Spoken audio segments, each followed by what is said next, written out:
Akasya kokan gecelerde türküler söyleyip dolanırdın sen. Birer birer dökülen hecelerde kendi yüreğinle yarışırdın sen. Birer birer dökülen hecelerde kendi yüreğinle yarışırdın sen. Sağ olsun uçan kuşlar, çiçeğe durmuş ağaç. Yaşasın sevdalılar, sevdalım hayat. Sağ olsun uçan kuşlar, çiçeğe durmuş ağaç.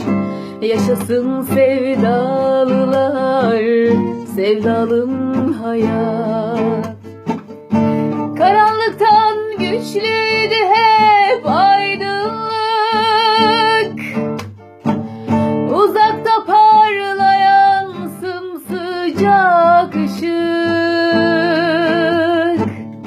Şiir sana tutkun, sen ona aşık.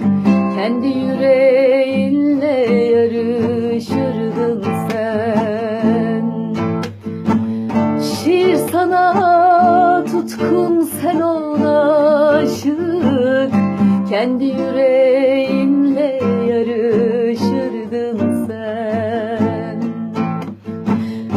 Sağ olsun uçan kuşlar, çiçeğe durmuş ağaç.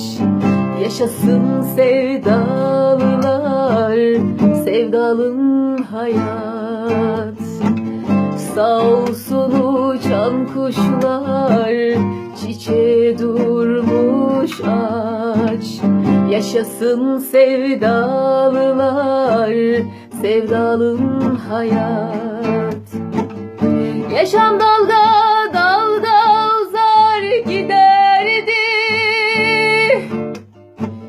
ölüm gözümüzde bir arpa boyu.